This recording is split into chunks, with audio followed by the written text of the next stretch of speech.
Assalamualaikum warahmatullahi wabarakatuh.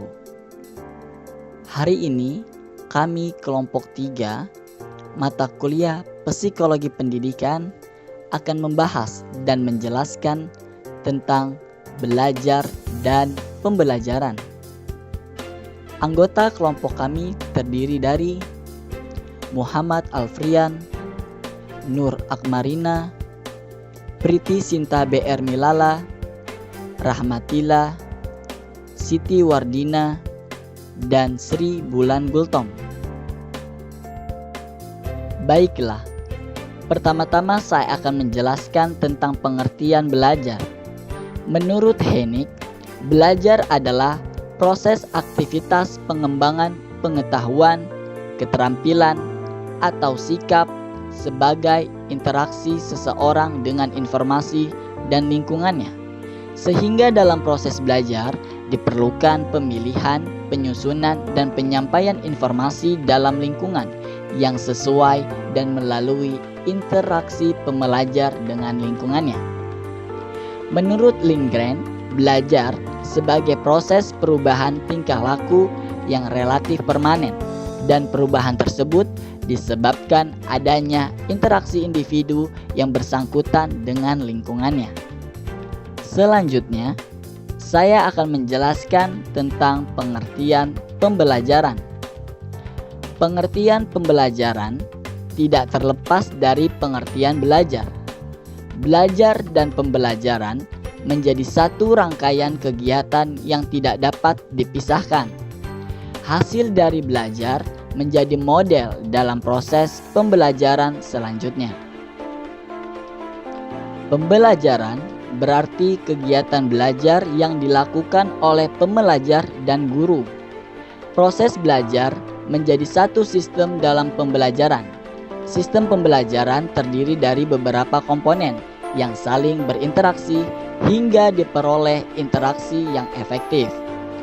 Dick dan Carey menjelaskan komponen dalam sistem pembelajaran adalah pembelajar atau siswa, instruktur atau guru, bahan pembelajaran, dan lingkungan pembelajaran. Faktor-faktor yang mempengaruhi belajar dan pembelajaran. Adapun yang pertama, faktor internal. Faktor internal merupakan faktor-faktor yang berasal dari dalam diri individu dan dapat mempengaruhi hasil belajar individu. Kemudian, faktor-faktor internal ini meliputi faktor fisiologis dan psikologis.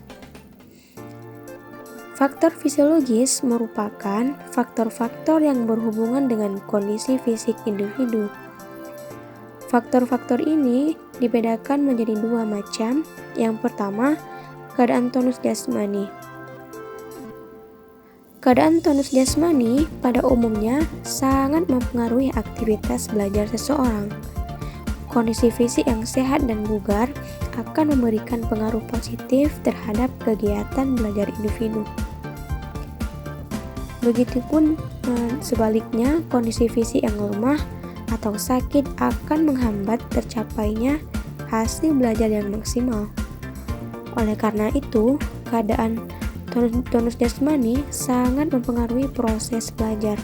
Maka perlu ada usaha untuk menjaga kesehatan jasmani. Kemudian yang kedua, keadaan fungsi jasmani atau fisiologis. Selama proses belajar berlangsung, peran fungsi fisiologis pada tubuh manusia sangat mempengaruhi hasil belajar, terutama panca indera. Panca indera yang berfungsi dengan baik akan mempermudah aktivitas belajar dengan baik pula. Dalam proses belajar, panca indera merupakan pintu masuk bagi segala informasi yang diterima dan ditangkap oleh manusia, sehingga manusia dapat mengenal dunia luar. Panca indera yang memiliki peran besar dalam aktivitas belajar ialah mata dan telinga. Oleh karena itu, baik guru maupun siswa perlu menjaga panca indera dengan baik. Kemudian selanjutnya, faktor psikologis. Faktor-faktor psikologis merupakan keadaan psikologis seseorang yang dapat memengaruhi proses belajar. beberapa faktor psikologis yang utama memengaruhi proses belajar ialah kecerdasan siswa, motivasi, minat, sikap, dan bakat. Nah, pada kecerdasan atau disebut dengan intelijensi siswa, pada umumnya kecerdasan diartikan sebagai kemampuan psikofisik dalam mereaksi rangsangan atau menyesuaikan diri dengan lingkungan melalui cara yang tepat. Kecerdasan merupakan faktor psikologis yang paling penting dalam proses belajar siswa. Mengapa dikatakan paling penting? Karena itu menentukan kualitas belajar siswa. Semakin tinggi tingkat kecerdasan seorang individu, maka semakin besar peluang individu tersebut meraih kesuksesan dalam belajar. Begitupun sebaliknya, semakin rendah tingkat kecerdasan seorang individu, maka semakin sulit individu itu mencapai kesuksesan belajar. Oleh karena itu, perlu bimbingan belajar dari orang lain seperti guru, orang tua, dan lain sebagainya. Sebagai faktor psikologis yang paling penting dalam mencapai kesuksesan belajar, maka pengetahuan dan pemahaman tentang kecerdasan perlu dimiliki oleh setiap calon guru atau guru profesional, sehingga mereka dapat memahami tingkat kecerdasan siswanya. Kemudian selanjutnya, motivasi. Motivasi merupakan salah satu faktor yang memengaruhi keefektifan kegiatan belajar siswa. Motivasilah yang mendorong siswa ingin melakukan kegiatan belajar. Para ahli psikologis, yaitu Slavin pada tahun 1994, dia mendefinisikan motivasi sebagai proses di dalam diri individu yang aktif, mendorong, memberikan arah, dan menjaga perilaku setiap saat. Dari sudut sumbernya, motivasi dibagi menjadi dua macam, yaitu motivasi intrinsik dan motivasi ekstrinsik. Motivasi intrinsik merupakan semua faktor yang berasal dari dalam diri individu dan memberikan dorongan untuk melakukan sesuatu. Misalnya, seorang siswa yang gemar membaca, maka ia tidak perlu disuruh-suruh untuk membaca, karena membaca tidak hanya menjadi aktivitas kesenangannya, tapi bisa jadi juga telah menjadi kebutuhannya. Dalam proses belajar, motivasi intrinsik memiliki pengaruh yang lebih efektif, karena motivasi intrinsik relatif lebih lama dan tidak tergantung pada motivasi dari luar atau disebut dengan ekstrinsik. Sedangkan motivasi ekstrinsik ialah faktor yang datang dari luar dari individu tetapi memberi pengaruh terhadap kemauan untuk belajar seperti pujian, peraturan, tata tertib, teladan guru orang tua, dan lain sebagainya. Kurangnya respon dari lingkungan secara positif akan mempengaruhi semangat belajar seseorang menjadi lemah. Kemudian selanjutnya minat. Secara sederhana, minat diartikan sebagai kecenderungan dan kegairahan yang tinggi atau keinginan yang besar terhadap sesuatu.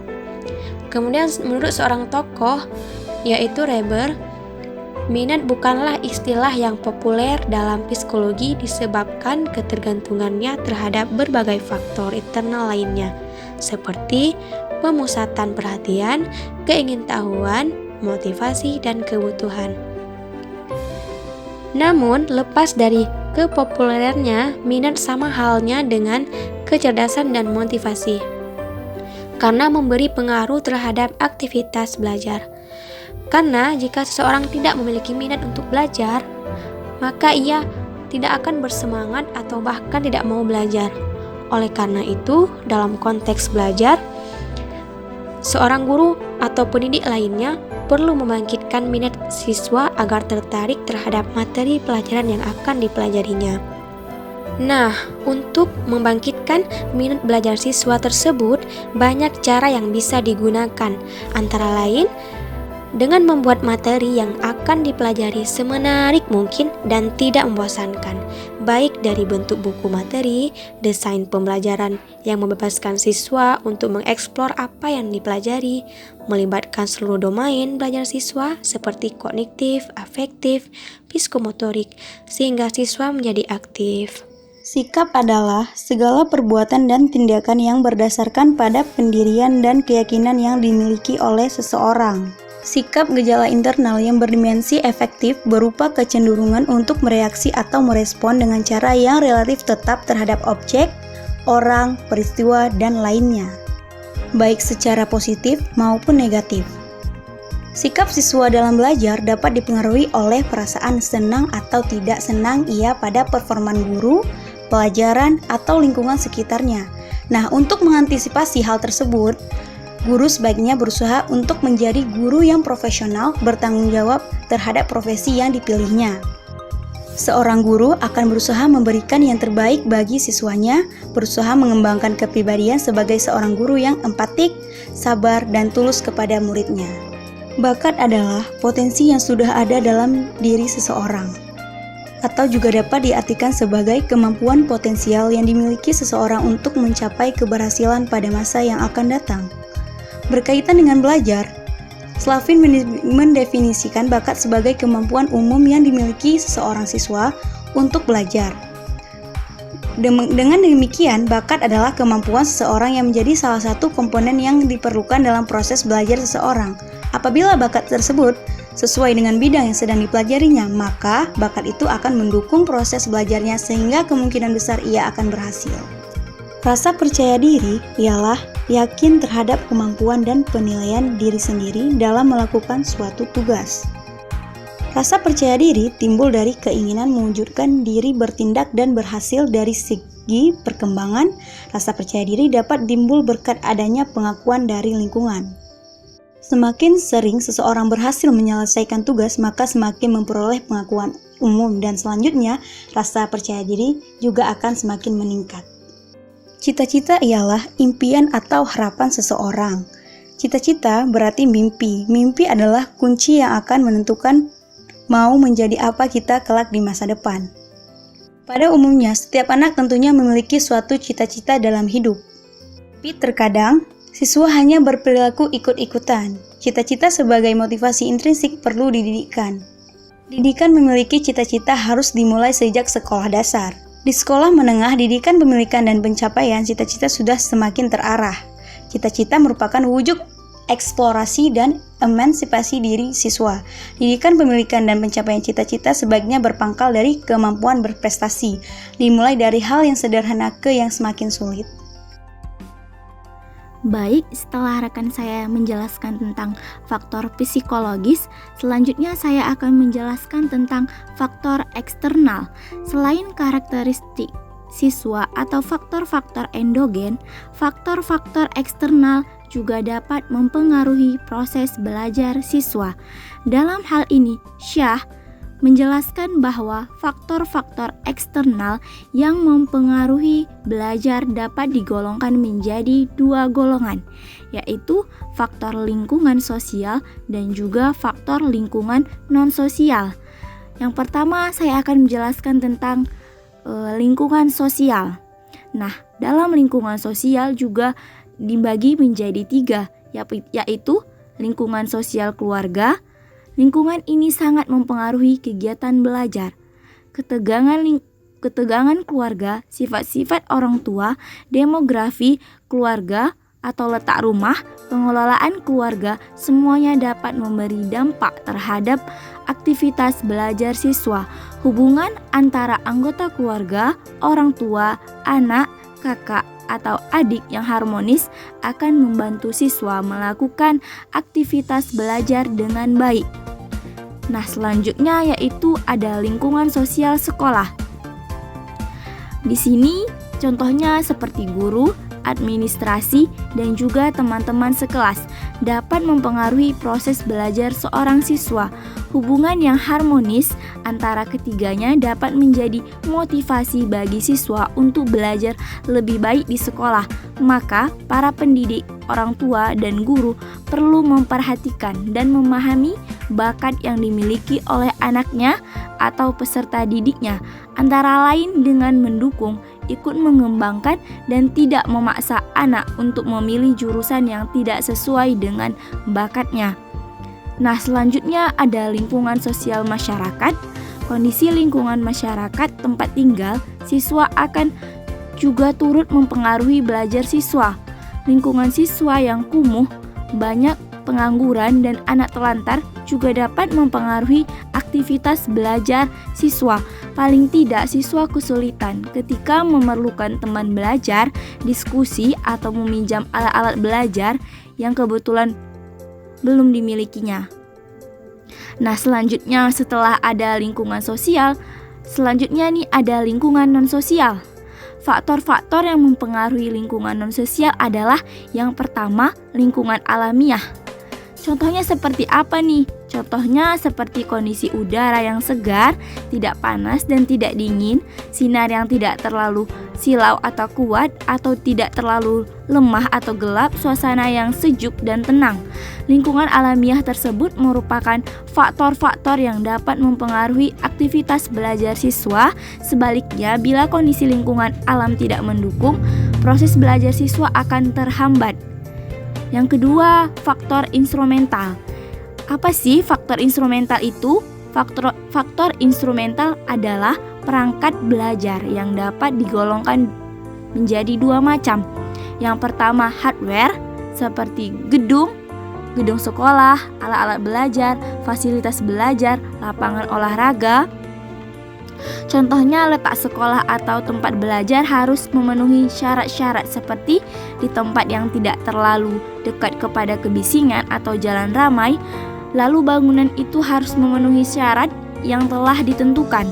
Kedua, software seperti kurikulum sekolah, peraturan sekolah, buku panduan, silabi, dan lain sebagainya. Selanjutnya ada faktor materi pelajaran.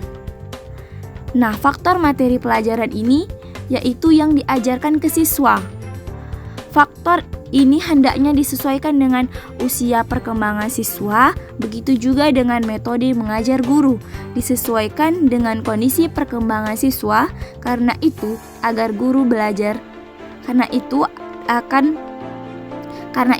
guru dapat memberikan kontribusi yang positif terhadap aktivitas belajar siswa, maka guru harus menguasai materi pelajaran dan berbagai metode mengajar yang dapat diterapkan sesuai dengan kondisi siswa. Baik, saya Rahmatillah akan melanjutkan faktor eksternal yang selanjutnya, yaitu faktor pendekatan belajar. Pendekatan belajar adalah segala cara atau strategi yang digunakan siswa dalam mengoptimalkan kegiatan pembelajaran dengan materi tertentu, sehingga nanti dapat mencapai tujuan pembelajaran yang diinginkan. Misalnya, seorang siswa yang terbiasa pendekatan belajarnya dengan metode DEEP atau pendekatan belajar yang mempelajari suatu konsep baru dan menghubungkannya dengan pemahaman dan pengetahuan yang telah dimiliki, berpeluang untuk meraih prestasi belajar yang bermutu daripada siswa yang hanya menggunakan pendekatan belajar surface atau reproduktif, yaitu pendekatan belajar yang mengupayakan siswa untuk melengkapi tugas belajarnya dengan mengingat sebanyak mungkin informasi dan tidak mengaitkannya dengan konsep yang baru dengan pengetahuan yang lama, dan memperlakukan tugas sebagai paksaan atau beban eksternal. Selanjutnya yaitu bimbingan. Dalam belajar, seorang anak membutuhkan bimbingan. Bimbingan perlu diberikan untuk mencegah usaha-usaha yang buta, sehingga anak tidak mengalami kegagalan, melainkan dapat membawa kesuksesan.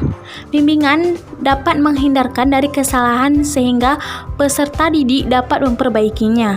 Bimbingan jangan diberikan secara berlebihan, karena hal ini akan merusak tujuan.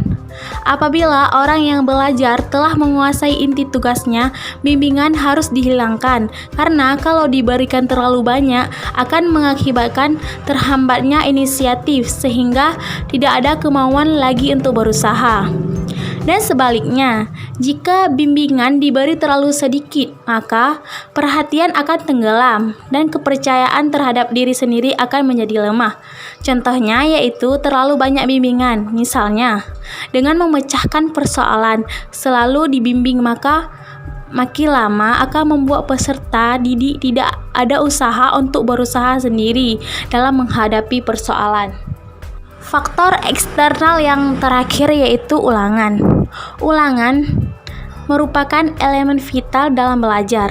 Karena dengan adanya ulangan-ulangan dapat menunjukkan kepada peserta didik akan kemajuan-kemajuan dan kelemahan-kelemahan dalam proses pembelajaran.